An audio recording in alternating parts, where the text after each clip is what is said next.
But we've got these. Mayfield Magnetics. We're really happy to see so many of you out to support our 7th auction and our 2nd annual Strawberry Jazz Festival. We're really excited to have Phil Nimmons here working with us, and you'll see him later on. The song we just did was called 100 Ways, and it featured Pete and Damien. Now we're going to do Tasha, and it'll feature many different people.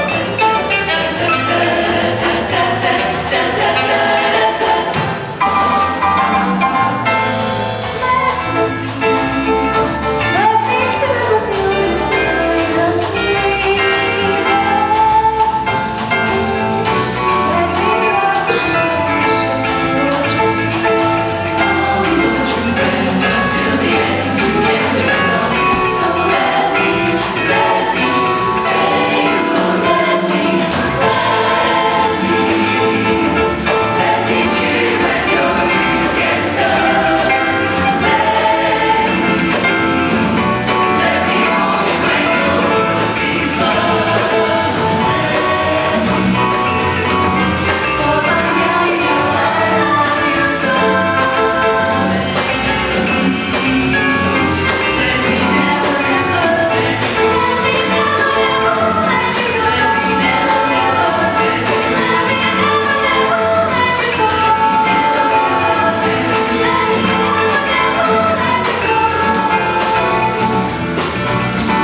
Personally, for me and for my students, he's somebody who spanned many, many decades. When I was in high school, he was the guy sitting at the back adjudicating our stage band. He still does that today. He teaches at a couple of universities, lectures all over the place. Throughout his career, he's kept his love for jazz education in the forefront. And I think in Canada, we're lucky to have someone like that that continues to do that. So, in the spirit of jazz, being totally unrehearsed, it's in the key of G, Phil. He's going to come up and do a couple of numbers with us, and this is Stella by Starlight. Mr. Phil Nimmons.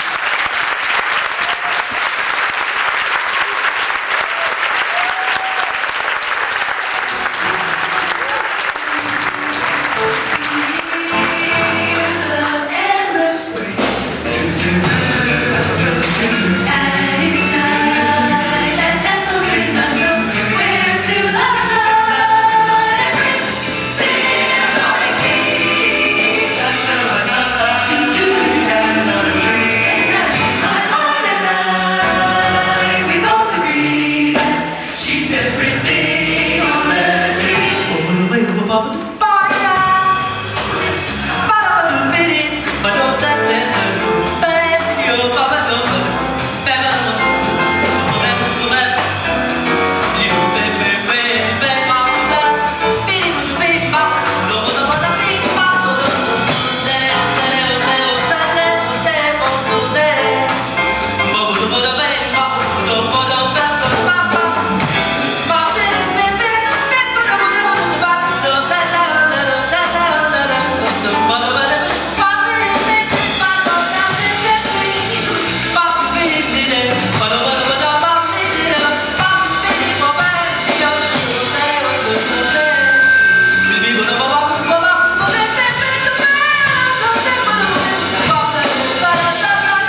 couldn't care. I want to rabbit, yeah, I got a good habit. Every day I try to perform, to do what all the joints. It's true, I make them on the spark. Time I make the garden free. Dream when the farmer stopped and never did carry his soul to neck. And I get it, one day I see Bill Hill, that farmer was a real great deal. Came out with a big shotgun, you know, Billy swept the blood. Yeah, with only seconds to spare, I can see the bulls fly through the air. In a word, mom told me, and I knew she was gone. By the real true clean, by the way to stop singing. The farmer, he really had sense. Look out for all the best. Everybody found out and one more on the rolling.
time that he puts in to making each and every one of us be the best that we can be.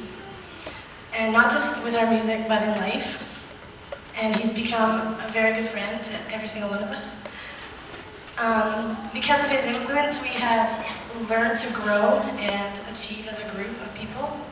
And we can carry this for the rest of our lives, as long as we don't lose our memories. Mr. Chalmers, we want you to know that we love you for everything that you've done. Thank you.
out of that. Who was that? Okay, that's not nice. That was Mr. Gerstition. Good, eh?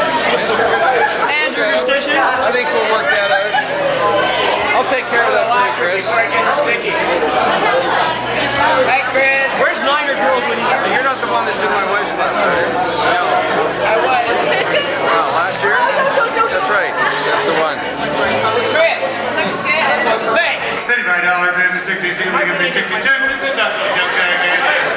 $60. How you bidding? I got 55, 60. $55 bid to 60 here, 60. Want to give me $16 for it?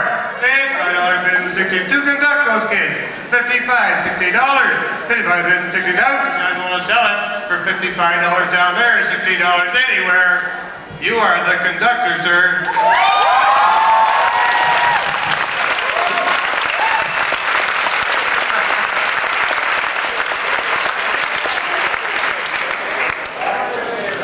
Thank you very much, George. George, we got a door prize here. We want you to draw it. Yeah? 2 Blue Jay tickets, first row, club deck, valued at $40. And these are your tickets coming in the door. What have you got there? Buddy Man Chow, 8272 Kipling Avenue, must be in Trevor Woodbridge. Harry Bounds, all right.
Phil. I guess it's the Phil and Darryl show now. You want to say anything?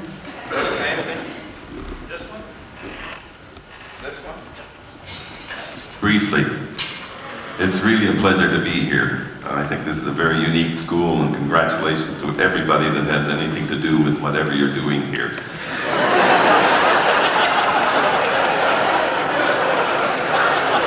Now that was on purpose, because that leaves all kinds of holy grails ahead of you.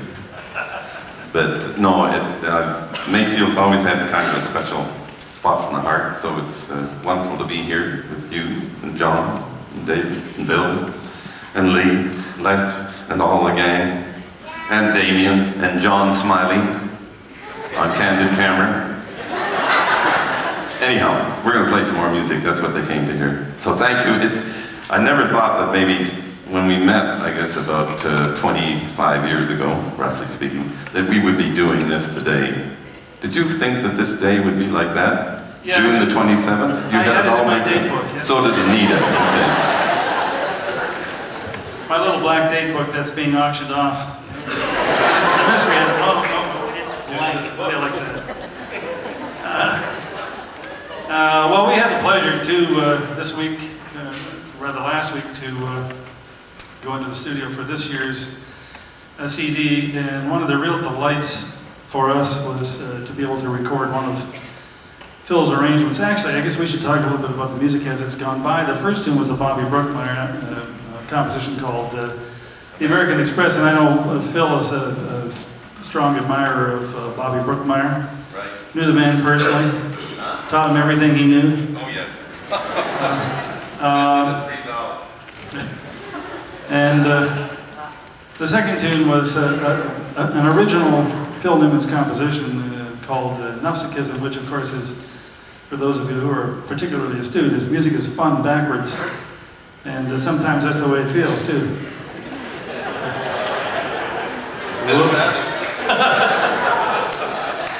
But getting back to where we started, I started talking about the CD that we did at the beginning of the week, and really one of the high points of our experience in the studio this year was to be able to record one of Phil's arrangements on a great old tune, something of a jazz standard called This Masquerade Is Over.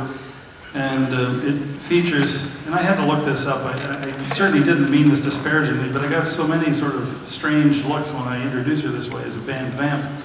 I started to get really paranoid about it, but then I went to look in the dictionary, and it's sort of, it's derived from the word vampire in all its positive meaning.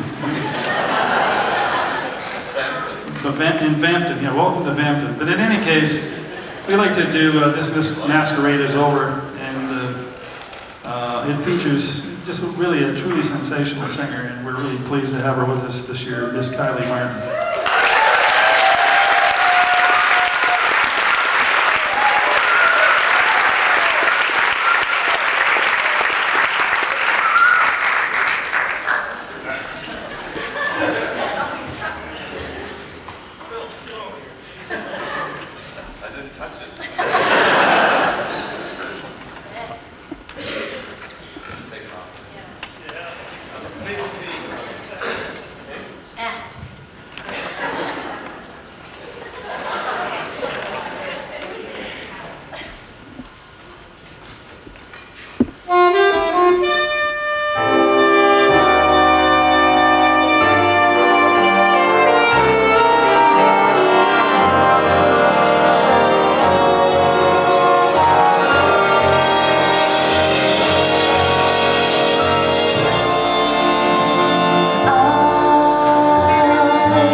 Kylie, I hope you're not out of earshot because I want an autographed copy of your first album, and I hope that tune's on it. Thank you.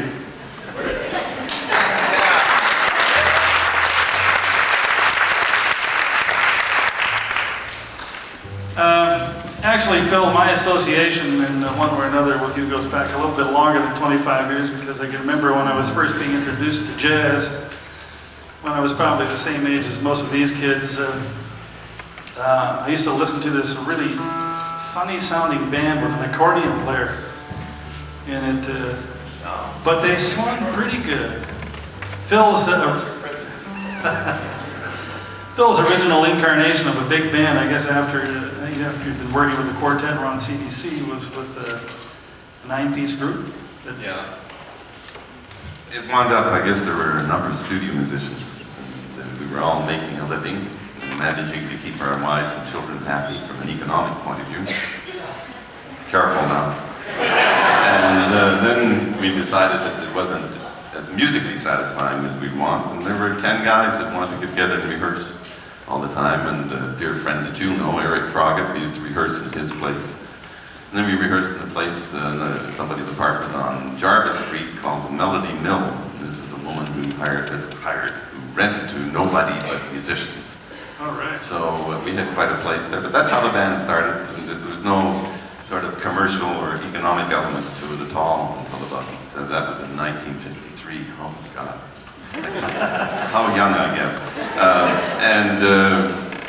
I'll never forget our success turned, you know, we used to have maybe a radio series on the CBC once a year.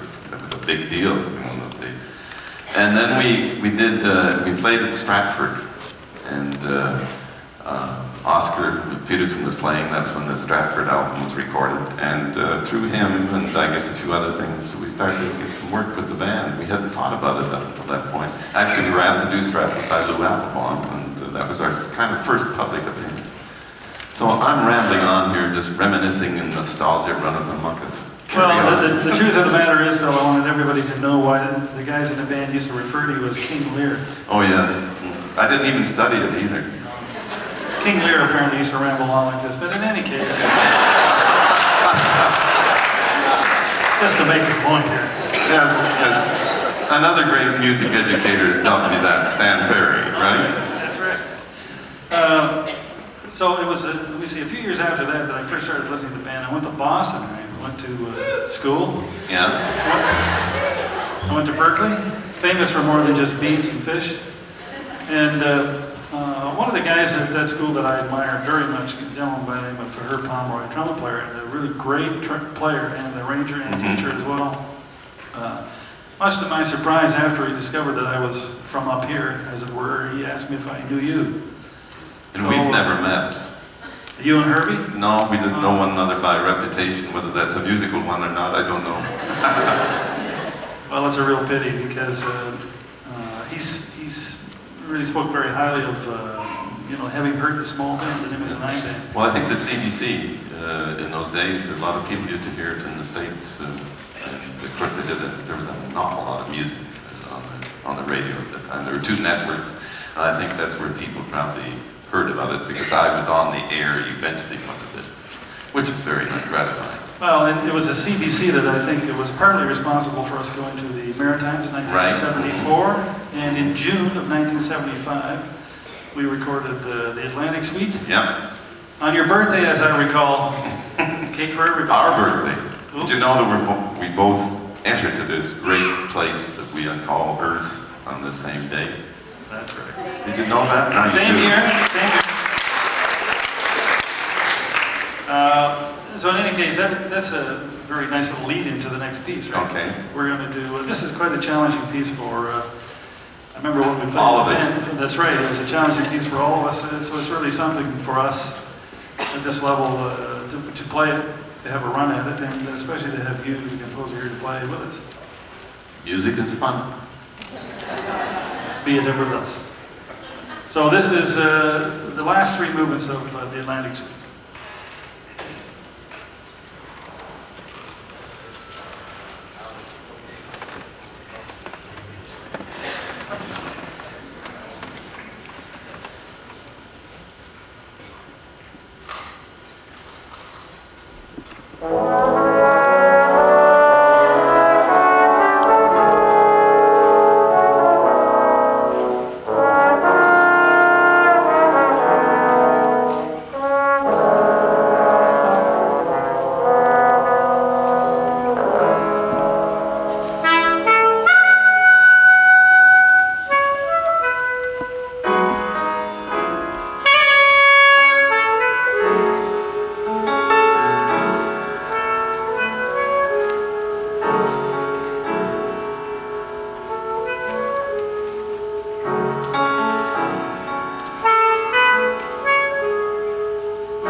Well, sort of. If you buy the original album, of course, there's a little bonus thrown in here because Farley Moats did the liner notes for that piece, and it's fairly descriptive, and I think it fairly accurately depicts what Phil was trying to say in our impression of the East Coast at that time. Right, Phil? Yep. Now, boy, it was easier to play 20 years ago. well, I'm sure it was a lot easier to conduct too. Well, that's a real workout, and these guys deserve a lot of credit because they worked really hard.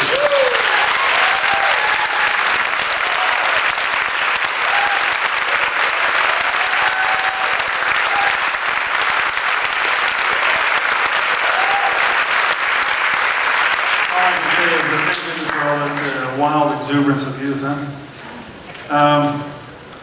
But I'm not going to ramble on any further. Phil, David Craig, of course, is a quintessential jazz fan. He's just so that you know, most of these kids are outstanding students as well. Some of them going on to music, some of them going to engineering, the arts programs. It doesn't matter. They're great students as well.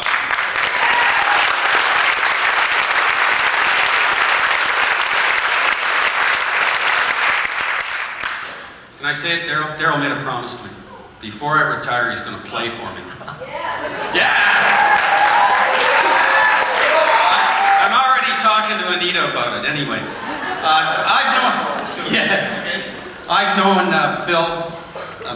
Phil since the mid-50s. I've been listening to jazz. Try music instead. So talented people can do many good things. So Phil, it's terrific having you here.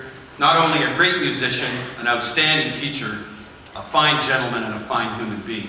Phil.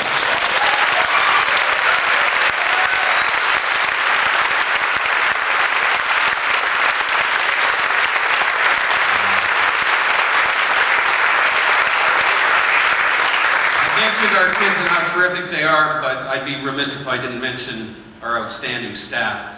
There are a lot of pieces to this puzzle, and the other members of our music department are helping to build the program as well, and I'd like to really acknowledge them because they're the nuts and bolts of the whole organization, and special thanks to our music department.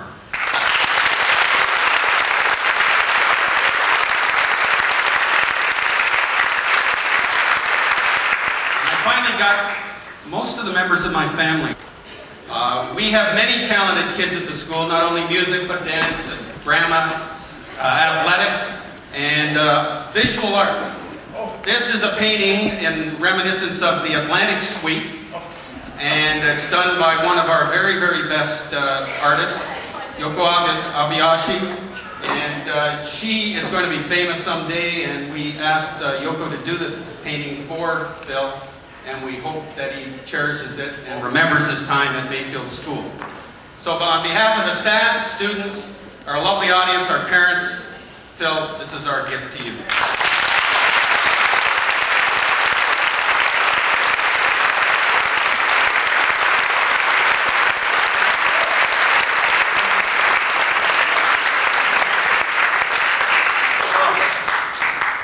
Just on behalf of the band, we'd like to, and Magnetics, of course, we'd like to thank you very much for coming out, Phil. And also, we'd like to thank very much Mr. Eaton. I don't know where to begin. The past 4 years, I'm sure on behalf of the graduating students and for the students in the band, have been the most memorable of our lives. We'll always remember everything you've taught us and all the long hours and patience you've had with us. And all the many times you wanted to kick us out. You helped us through it. Your inspiration has, of course, been incredible, and you've inspired all of us and touched us greatly, and we're all really sad to go, and you've taught us a lot. We'd like to thank you for all your hard work, and Mr. Craig as well for being so supportive, and Mr. White and the rest of the music department, and my mom and dad.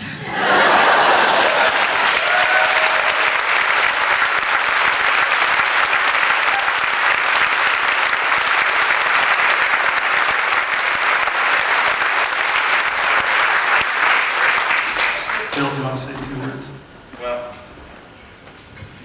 this is twice I've been stunned this month.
Well, the afternoon's dragging on.